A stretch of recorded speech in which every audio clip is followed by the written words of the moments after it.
Hello students, welcome back to a new video for class 5। অর্থাৎ তোমরা যারা পঞ্চম শ্রেণীতে পড়ো তাদের জন্য রায় ও মার্টিন প্রশ্নবিচিত্রা 2026 থেকে দ্বিতীয় পর্যায়ক্রমিক মূল্যায়নের জন্য আমাদের পরিবেশ বিষয়ের যে 12 নম্বর স্কুল আছে, অর্থাৎ রানীগঞ্জ হাই স্কুল এইচএস, তার সমস্ত প্রশ্নগুলো আমি আলোচনা করব এই ভিডিওর মাধ্যমে।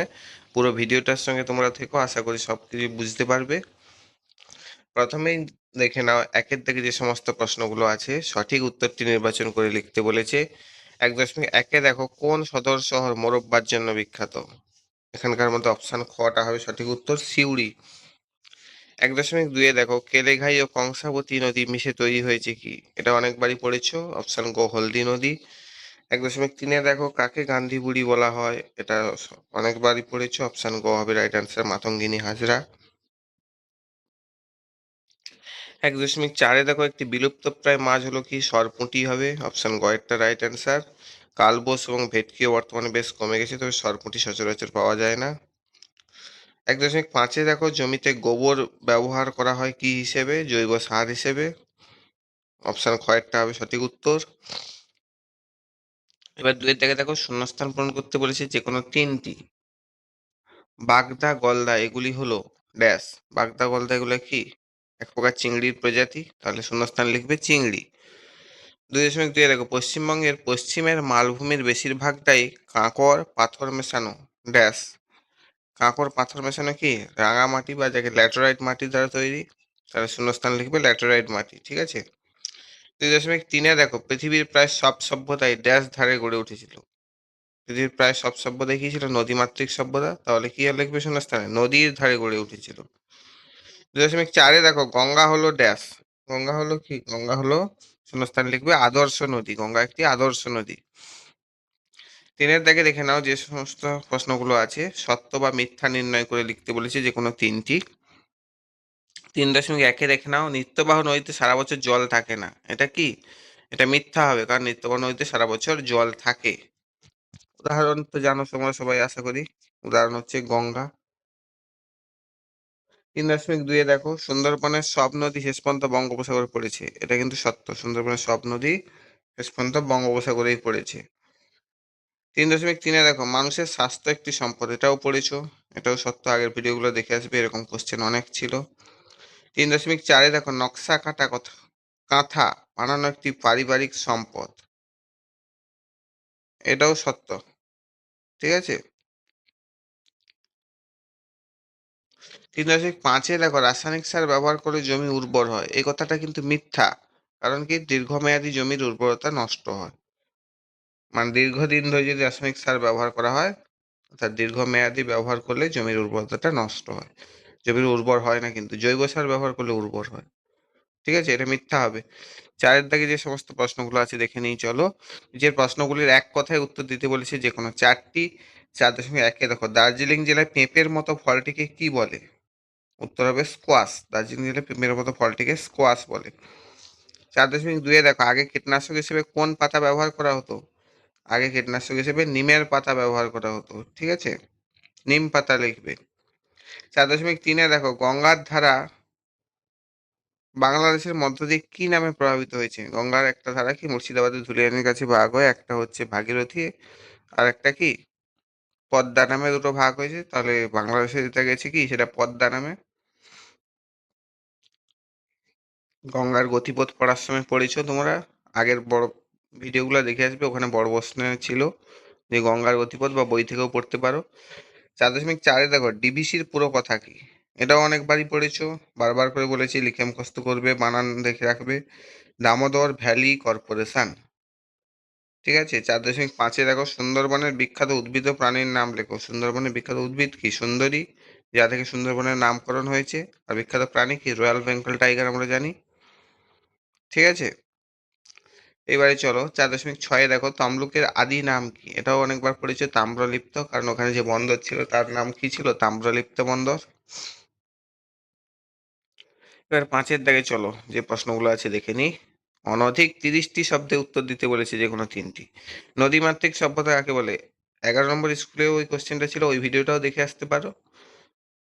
যে সভ্যতা নদীর তীরবর্তী অঞ্চলে গড়ে ওঠে এবং সেখানে যেখানে মানুষের জীবনযাত্রা ও জীবিকা প্রধানত নদীর উপর নির্ভরশীল থাকে, নদীমাতৃক সভ্যতা বলে। আগেকার দিনে যত সভ্যতা ছিল সব নদীকে কেন্দ্র করে গড়ে উঠেছিল। কেন কি?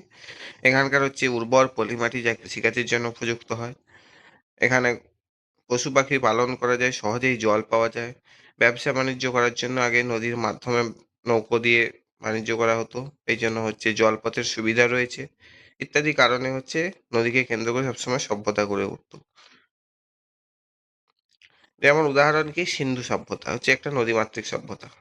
এটা পড়বে বা আগের ভিডিও দেখতে পারো, বইতেও আছে, দেখতে পারো। 5.2 দেখো, পর্বত শৃঙ্গ থেকে কিভাবে নদী তৈরি হয়। উঁচু পর্বতশৃঙ্গে জমে থাকা বরফ সূর্যের তাপে গলে গিয়ে জলস্রোতের আকার নেয়। এই জলধারা যখন পাহাড়ের ঢাল বেয়ে নিচে নেমে আসে তখনই নদীর সৃষ্টি হয়। তাহলে বুঝতে পারলে, উঁচু পর্বতশৃঙ্গে যে বরফ জমে আছে তা সূর্যের তাপে কি গলে গিয়ে জলস্রোতের আকার নেয়। এই নিচে জলধারা যখন পাহাড়ের ঢাল বেয়ে নিচে নেমে আসে তখনই নদীর সৃষ্টি হয়। এবার 5.3 দেখো, বন পরিবেশের কি উপকার করে। 1 নম্বরে কি, বন বাতাস থেকে কার্বন ডাই অক্সাইড শুষে নিয়ে অক্সিজেন ত্যাগ করে বাতাসকে নির্মল বা পরিশুদ্ধ রাখে।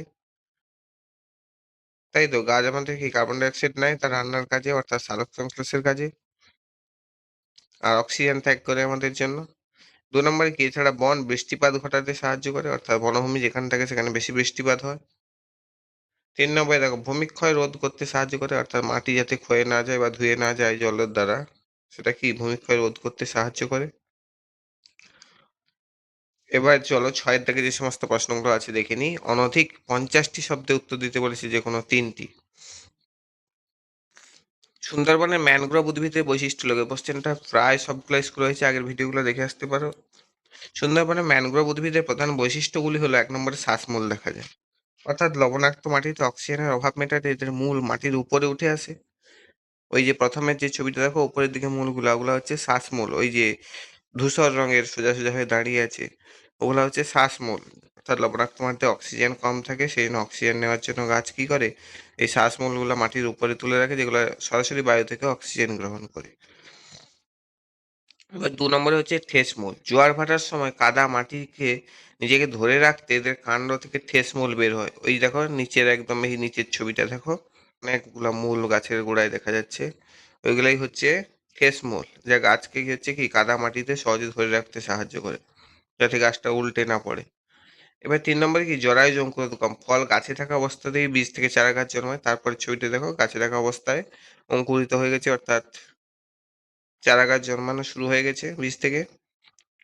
যা মাটিতে পড়লে কি হবে, ওই যে শেকড় গুলা, প্রথমে বীজের কি হয়, অঙ্কুরোদ্গমের সময় প্রথমে শেকড়টা বেরোয়, শেকড়টা মাটিতে গেঁথে যাবে বা গ্রথিত হয়ে যাবে। ফলে কি হচ্ছে, বীজটা আর জোয়ারের জলে সহজে ধুয়ে যাবে না, ওইখানে আবার নতুন করে চারা গাছের জন্ম নিয়ে আবার মানে ওই ম্যানগ্রোভ জাতীয় উদ্ভিদের জন্ম হবে। আর যদি এমনি বীজটা পড়ে যায়, কি জলের স্রোতে অন্যত্র বয়ে নিয়ে চলে যাবে। এই জন্য গাছে থাকা অবস্থায় এদের জরায়ু অঙ্কুরোদ্গম দেখা যায়। এগুলাই হচ্ছে বৈশিষ্ট্য। আগের ভিডিওগুলো দেখে আসতে পারো, ভালো করে পড়বে এটা, পরীক্ষা খুবই সামনে। এবার 6.2 দেখো, তরাই অঞ্চল কাকে বলে ব্যাখ্যা করো। হিমালয় পর্বতের পাদদেশে অবস্থিত উত্তরবঙ্গের নদী বিধৌত স্যাঁতসেঁতে ও জলাময় সমভূমি অঞ্চলকে তরাই অঞ্চল বলা হয়। মনে রাখবে এটা। তরাই শব্দটির অর্থ হলো নিচু জমি বা জলাময় স্থান, এটাও মনে রাখবে, কিন্তু তরাই শব্দের অর্থটা মনে রাখবে মানে মেনলি। এর অবস্থানটা কোথায় দেখে নিই চলো। তিস্তা নদীর পশ্চিম দিককে তরাই বলা হয়, আর পূর্ব দিককে কি বলা হয়, ডুয়ার্স বলা হয়। ডুয়ার্সে আশা করি অনেকে হয়তো ঘুরতে গেছো। সেটা প্রায় সমতল ভূমি, কিন্তু জলাভূমি নয় কিন্তু, আর জলময় নিচু ভূমিটাকে তরাই বলা হয়। ঠিক আছে। ভূপ্রকৃতি কি, পাহাড়ি নদীগুলির বয়ে আনা নুড়ি পাথর বালি ও পলি জমি এই অঞ্চলটি গঠিত হয়েছে। জলবায়ু ও পরিবেশ কেমন, এখানে প্রচুর বৃষ্টিপাত হয়, যার ফলে মাটি সবসময় স্যাঁতসেঁতে থাকে। এই স্যাঁতসেঁতে পরিবেশের কারণে এখানে ঘন জঙ্গল দেখা যায়। ঠিক আছে, এটা ভালো করে পড়বে তাহলে। এবার 6.3 দেখে নাও যে প্রশ্নটি আছে, বিদ্যাসাগর ও বিবেকানন্দের অবদান লিখতে বলেছে। বিদ্যাসাগরের অবদানটা প্রথমে দেখে নাও, একটু ছোট করেই দিয়েছি।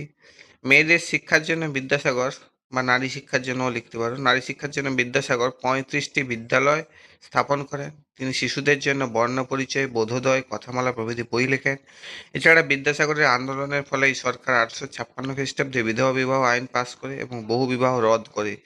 তাহলে এরকম করে লিখতে পারো বিদ্যাসাগর সম্পর্কে, পয়েন্ট করে লিখতে পারো। 1 নম্বরে কি, মেয়েদের শিক্ষার জন্য বিদ্যাসাগর 35টি বিদ্যালয় স্থাপন করেন। 2 নম্বরে হচ্ছে তিনি শিশুদের জন্য বর্ণপরিচয়, বোধোদয়, কথামালা প্রভৃতি বই লেখেন। 3 নম্বরে লিখতে পারো বিদ্যাসাগরের আন্দোলনের ফলে সরকার 1856 খ্রিস্টাব্দে বিধবা বিবাহ আইন পাস করে এবং বহু বিবাহ রদ করে। এরকম পয়েন্ট করেও লিখতে পারো 3টা অবদান। চলো এবার স্বামী বিবেকানন্দটা দেখে নিই। স্বামী বিবেকানন্দ 1 নম্বরে দেখো, স্বামী বিবেকানন্দ মানুষকে হাতে কলমে শিক্ষার কথা বলতেন, 1 নম্বর পয়েন্টে লিখবে। 2 নম্বরে এরকম পয়েন্ট করে লিখতে পারো তিনি সর্বদা বইতে মুখ ডুবিয়ে বসে না থেকে শরীর ও মন ভালো রাখার জন্য ফুটবল খেলার কথা বলেছিলেন। 3 নম্বরে লিখবে তিনি 1893 খ্রিস্টাব্দে আমেরিকার শিকাগো শহরে বিশ্ব ধর্ম সম্মেলনে বক্তৃতা দিয়ে খ্যাতি অর্জন করেন। 4 নম্বরে লিখবে জনসেবার জন্য রামকৃষ্ণ মিশন প্রতিষ্ঠা করেন তিনি। 5 নম্বরে লিখবে বর্তমানে ভারত, রাজ্য প্রভৃতি গ্রন্থ রচনা করেছেন। ঠিক আছে, এরকম পয়েন্ট করে লিখতে পারো। এবার চলো নেক্সট প্রশ্ন যেটা আছে 6.4-এ দেখো, আগেকার মানুষ রান্নার কাজে কিভাবে বুদ্ধি প্রয়োগ করেছিল। আগেকার মানুষ রান্নার কাজে নিজেদের অভিজ্ঞতা, পর্যবেক্ষণ, বুদ্ধি ব্যবহার করতো। যেমন কিভাবে, পয়েন্ট করে দেওয়া আছে। দেখো 1 নম্বরে আগুন আবিষ্কার করে রান্না করা শিখেছিল। 2 নম্বরে পাথর, মাটি ও ধাতুর পাত্র তৈরি করে খাবার রান্না করতো। 3 নম্বরে কাঠ, শুকনো পাতা, খড় ও গোবর জ্বালানি হিসেবে ব্যবহার করতো। 4 নম্বরে মাটির চুলা বানিয়ে তাতে আগুন জ্বালিয়ে রান্না করতো। মাটির না হলেও হচ্ছে ওই 3টা পাথর দাঁড় করিয়ে চুলা উনুন বানিয়ে সেখানে রান্না করতো, মনে রাখবে। বর্তমানে আমরা ফিস্ট টিস্ট করলে মাঠে টাটে কোথাও ইট দাঁড় করে থাকি না, ওই রকম ভাবে তারা 3টা পাথর দাঁড় করিয়ে উনুন বানিয়ে রান্না করতো। এটা মনে রাখবে। 5 নম্বরে দেখো, খাবার শুকিয়ে ধোঁয়ায় সেঁকে বা লবণ দিয়ে সংরক্ষণ করতে যাতে অনেকদিন ভালো থাকে। বর্তমানে আমরা যেমন শুটকি মাছ বা অন্যান্য বিভিন্ন খাবারকে লবণ দিয়ে সংরক্ষণ করি, তারা কি করতো, খাবারকে শুকোতো রোদে, তারপরে তাকে ধোঁয়ায় সেঁকতো, দিয়ে লবণ দিয়ে সংরক্ষণ করতে যাতে অনেকদিন ভালো থাকে। এবার 6.5-এ যে প্রশ্নটা আছে দেখে নিই চলো। হারভেস্টার কি, এটা দিয়ে কি করা হয়? এই প্রশ্নটা প্রায় আগের সবগুলো স্কুলে পড়েছে, আগের ভিডিওগুলো দেখে আসতে পারো। তাও দেখে নাও হারভেস্টার কি। হারভেস্টার হলো কৃষিকাজে ব্যবহৃত একটি আধুনিক স্বয়ংক্রিয় যন্ত্র। পাশে একটা ছবি দেওয়া আছে দেখো, বর্তমানে যে ধান কাটার মেশিন আমাদের মাঠে ধান কাটার কাজ করে থাকে।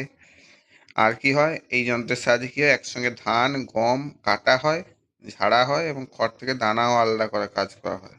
এটি অল্প সময়ে অনেক বেশি জমির ফসল তোলার কাজে ব্যবহৃত হয়। খুব তাড়াতাড়ি আমরা ধান কেটে গুছিয়ে নিতে পারি। ঠিক আছে, এটা আমার আগের ভিডিওগুলোতে দেখে আসবে, সেখানে এই কোশ্চেনটা আলোচনা করা হয়েছে। এইটুকু পর্যন্তই। যদি ভালো লেগে থাকে অবশ্যই একটা লাইক করে দেবে আর বন্ধুদেরকে শেয়ার করবে। কোনো কিছু জানার থাকলে অবশ্যই কমেন্ট করে জানিও। সাবস্ক্রাইব করে বেল আইকনটা প্রেস করে দিও যাতে পরবর্তী ভিডিওগুলো খুব তাড়াতাড়ি পেয়ে যাও। Thank you. টাটা।